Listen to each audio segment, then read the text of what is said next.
మేషరాశి వారికి ఈ వారం చాలా వరకు అనుకూలంగా ఉంది. రావాల్సిన బెనిఫిట్స్ అవ్వడం, ముఖ్యంగా ఆగిపోయిన పనులు ఏవైతే ఉన్నాయో అవి పూర్తి అవ్వడం ఉంటుంది. అదేవిధంగా స్థిరచరాలకు సంబంధించిన వ్యవహారాలు కావచ్చు, గృహం సంబంధించిన వ్యవహారాలు, రిజిస్ట్రేషన్ సంబంధించిన వ్యవహారాలు, ఎప్పుడో పెండింగ్ ఉన్న ఏవైతే పనులు ఉన్నాయో అవి ఈ వారం పూర్తయ్యే విధంగా గ్రహతులు గోచరిస్తోంది. అదేవిధంగా ఒక స్వగృహం కానీ, ఒక ఫ్లాట్ కానీ, ఇల్లు కానీ అడ్వాన్స్ ఇచ్చే అవకాశం గోచరిస్తోంది. మీరు ఏదైతే చేపట్టిన పనులు ఏవైతే ఉన్నాయో అవి కొన్ని మధ్యలో ఆగిపోయిన పనులు కూడా ఏవైతే ఉన్నాయో అవి ఇప్పటి నుంచి ప్రారంభమయ్యే దిశగా గ్రహతులు గోచరిస్తోంది. భాగ్యాధిపతి, చతుర్థాధిపతి అయిన గురువు చతుర్థ స్థానంలో ఉన్నారు. అదేవిధంగా ద్వితీయంలో రవి ఉన్నారు. పంచమాధిపతి రవి ద్వితీయంలో ఉన్నారు. తృతీయంలో బుధుడు, శుక్రుడు ఉన్నారు. ద్వితీయ సప్తమాధిపతి అయిన శుక్రుడు తృతీయ స్థానంలో ఉన్నారు. వ్యయంలో శని బలంగా ఉన్నారు. వృత్తి ఉద్యోగాల పరంగా, వ్యాపార పరంగా చాలా వరకు అనుకూలంగా ఉంటుందని చెప్పచ్చు. విదేశీ సంబంధించిన వ్యవహారాలు, విదేశాలు వెళ్ళడానికి చేసే ప్రయత్నాలు కొంత లేట్ అయినప్పటికీ విదేశాలకు వెళ్ళే అవకాశాలు పుష్కలంగా ఉన్నాయి. వాటి విషయంలో ప్రయత్నాలు ప్రారంభించవచ్చు.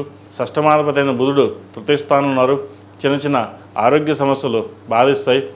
డిహైడ్రేషన్, అలర్జీ, అసిడిటీ, ఇండైజెషన్ వచ్చే అవకాశాలు ఉన్నాయి. వాటి విషయం జాగ్రత్త తీసుకోండి.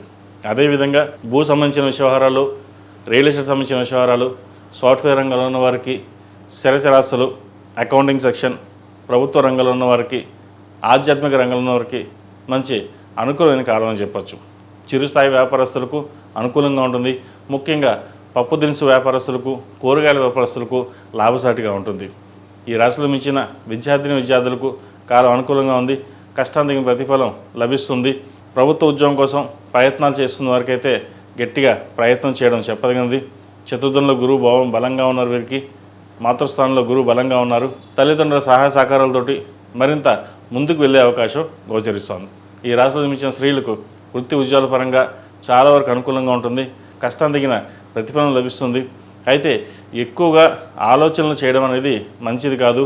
ప్రభుత్వ రంగంలో ఉన్నవారు పై అధికారులతో కూడా జాగ్రత్త ఉండవలసిన సమయంగా చెప్పవచ్చు.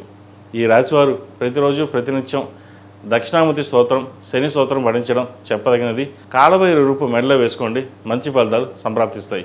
ప్రతిరోజు ప్రతినిత్యం ఆరావళి కుంకుమ, కుబేర కుంకుమతోటి అమ్మవారిని పూజించడం, ఎరుపు ఒత్తులతోటి దీపారాధన చేయడం చెప్పదగిన సూచన. ఈ రాశిలో జన్మించిన వారికి కలిసి వచ్చే సంఖ్య 7, కలిసి వచ్చే రంగు గ్రీన్.